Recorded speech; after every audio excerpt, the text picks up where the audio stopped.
Tugamba oli okauntizeeko scenario z'abantu bano babambi naffe tukoleko senga najja jajja najja mama najja. How do you go about it? By then when I didn't tangika ngabifunanga. But as per now, nsijange principles zange nga makeup artist because when I didn't jogera sayogera nga kika kirambo banga mikwanya jujunya. Wayogera na mugole? Yeah, ngayogera ne mugole ngemubulira what I do. So when I come, I don't entertain that because by the way, it comes with a lot. You know, when we're suffering the Kumikola with everyone,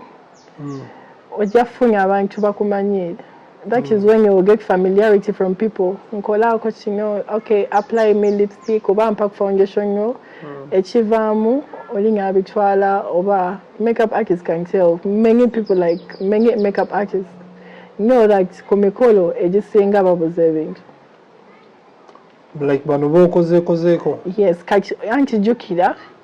Olinga bamutsenge Kumugole, no bakolera ko elsewhere. So that Kumugole eri afuna the space of herself. Kati ejola ge okubakola ko izo da okola kodi olinga janya jamu ekintu because oba okola. So you can't have more than 2 eyes to see makeup kichionya nyegokola. How about if it is a request from Mugole? Mugamba twatesa kuchi because nchimugamba wali ku virtual consultation. Nkugamba wenzija nkola kugwe na make sure nkubanga package olonze. Enzo kugamba mama oh mama, my mom, Okay, let's achievamo aba mama basenga nyaye like if it comes to their friends or other people, nega. How about a scenario when they are two makeup artists? Nga mugole yalese ne metro ni yalese. Nze nkola chenginyo kola. Yeah. Because why do I have to look on the other makeup artists? Kubanga, there is that kati nze kankubulire personal experience. Nyagenga ko kumukolo nga omugole yenga makeup artist we nga nye metron yalonze nzo kwa makeup artist we because nze yali akola ku metron for all the time. Okay. And I reached a point whereby ngali nkola oba kukakasa something like that. And the makeup artist omugole gwe yali alonze teyali that good. They chose them because they were comfortable with them and they were doing their makeup, but they weren't good. Okay. And it reached a thing whereby zatukanga okufuluma okwokusatu. Okwokusatu. Awo ye cake kukwanjula. Nga makeup omugole taliko. But the matron's makeup was there. So nechileta ya competition bunze ngabadde nkola ngabonyagamba it was a competition between me and the other makeup artists, which I didn't find so good because omukolo tegwali gwa matron gwali gwange gwa mugole, but I did what I was supposed to do as a makeup artist. Okay. So when I'm talking to someone oba when banjogera n'omugole mugamba leka or choosing me to work on you and the matron because Sagala later a competition between me and the other makeup artist. Kubanga tukimanyi instance omugole talina kusinga matron talina kusinga mugole. Yes, kati makeup artist matron gwanya late. Nye wabagwe oja banya okola kukola ki kukakasa mbu you also good at what you do, which will automatically bring a competition. Era buli omaja gamba makeup one budget later the comparison. Like tebayomba abantu kumugole tebayomba. Era waliwo ezo complaints matron bamuganya nnyo okuddamu full manya omugole. Lwakunyira kusinga mugole. Yeah. Kati obuzibu bwani obuzibu bwa obuzibu era bwa mugole herself because wana wamu kati oli yakola ku mugole. Okay, nze obuzibu tebwali bwange because nakola kyennyinga kukola era ekyange tokolebwa. So like ebiseera ebisinga tulabamu aba makeup artists mugenda mugamba ono makeup takugendako ekyo okidetaminingira ku ki? Firstly, ekinkozesa trials ku muntu ekinkosa trials ku muntu mba njagala laba their skin types. There are people with dry skin, there are people with combination skin, and there are people with oily skin. Okay. So kati esaagala kujja but mba njagala kulaba olina skin type ki and what is your skin color. Okay. Okitegeera wadde ku mukolo I carry a variety but mba nina okulaba what your skin type is so that I carry what is supposed to be carried on your function. Case in point omugole azze nga skin alina ng'eya Ryan. Okay. Omukolo otya Era kyomutetenkanya. atulabe banne Ryan feature music bwe tuliko bwe tugamba mwana mulenzi oyo mulungi nnyo mu njala ali awo ku Kirinnyabigwa opposite Kibekere mukebere ku social media kwali muyimbi mulungi nnyo. Abe katulaba nti ba makeup artist abasinga ajja like he or she wants to take over like munda mu kisenge omwo. Lwaki kibeerawo ekityo? Kati olaba mbu baba bansasudde mulimu gwa makeup. Naye kiranga gwa security mu kisenge ky'omugole guba gwange. But you have to do it. So, kati me, according to me, mu kisenge ky'omugole mba njagalayo metering y'omugole ne senga. Senga kubanga abayinga ebintu byabajja, you know, abuulira omugole. Kigenda maaso. Yeah. Ekinkozesa ekyo, like tulaba scenarios nyingi ng'emikolo kuliko abawala bangi. Like aba babuuza oba mikwano gy'omugole oba ki, okitegeera. And tetumanyi mitima gy'abantu.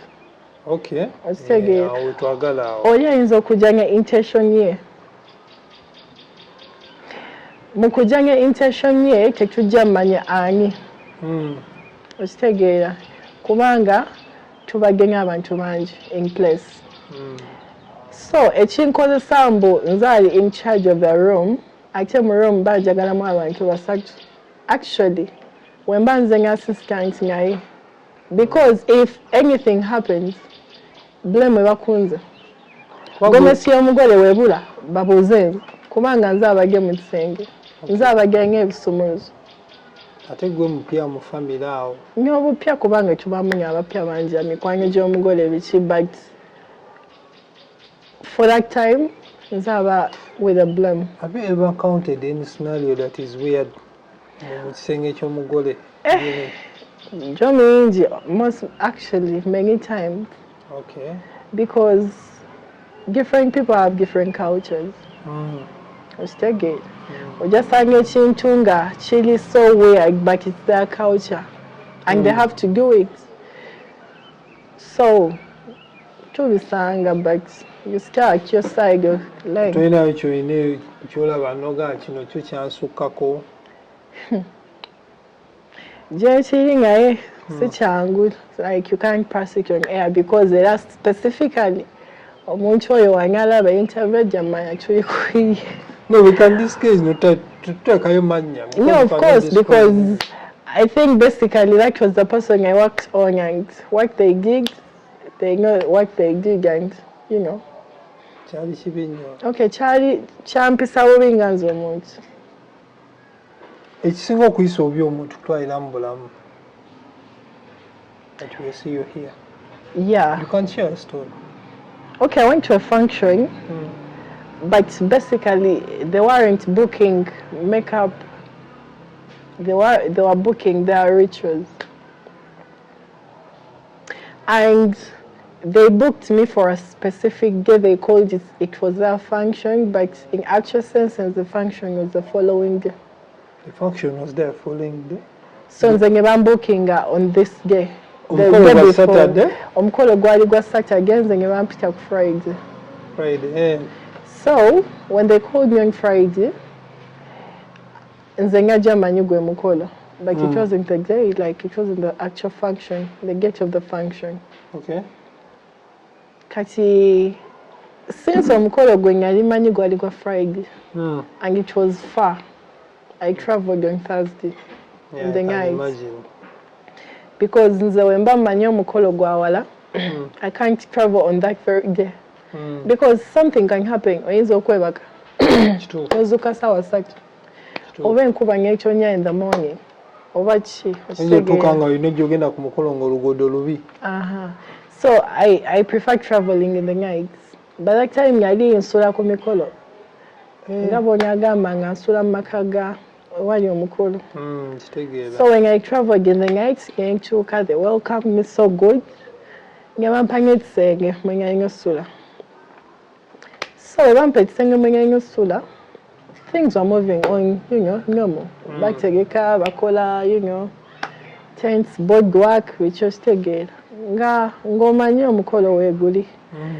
So in the night omugole nga mpita nga ngamba waliwo gye bantwala jangu omperekere.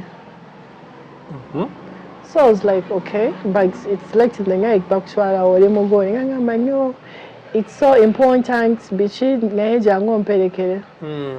Nyamugamba it's okay because you know omuntu abakwagesa nkeze you have to be nice to them. Okay. Since bagole customer care and all that stuff. So I was like, kale tugenge because twali tugenge with a group of people which were their siblings and you know bachka. Netutukayo. Tutusayo I'm just seeing a heart like kasisira nyamugamba banyayo mba mugenga kukola byo mwenze kankole ki kansigaleyo bweru in the car emochoka. Okay. Yakamanye guy it's okay you can come because omugole was nice to me by the way she was so nice so kachenga sira bamu any loopholes in what she's telling me. Nyangamba it's okay I give venture kulaba muganda gambo Amasoga, yeah, you know, cutting a nyingi, it's like doing what they were doing. The next minute I see, Bantwala wali maso. So when I blacked out. Samanya, what's happening next? Tamaya kyatuka kati olengera ku mukolo. Mukolo tewagukola ogwo. Nyakera bulungi omugole nga ngamba emikolo gye twakwikidde it was yesterday. So actually there were, like omukolo ogwa actual gwali ku Saturday. So I had to come back home. Tewakola. Paka tumanyi kyatukawo. I don't know. Nyomala simanyi gye yalaga she didn't contact me any like teyan contacting. Ali yatulaba makeup ebizibu bafuna bimu ku ebyo. Any service provider yenna ebizibu ono byafuna ne service provider osobola okubifuna. Kati awo nyini yabe like which part of Uganda? It was Mubende. Mubende. Yeah. Okay, that's central, a bit of central and western. Kati twaddamu kuwuliza any contact yenna.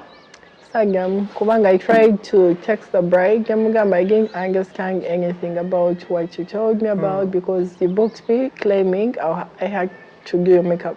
Okay. She told me it's all okay. I mean, everything is fine. Kofai. Okay, so you mean Kumikola Jawig? Yeah, my function was on Saturday. On Saturday? Yeah. So Salim is as a person.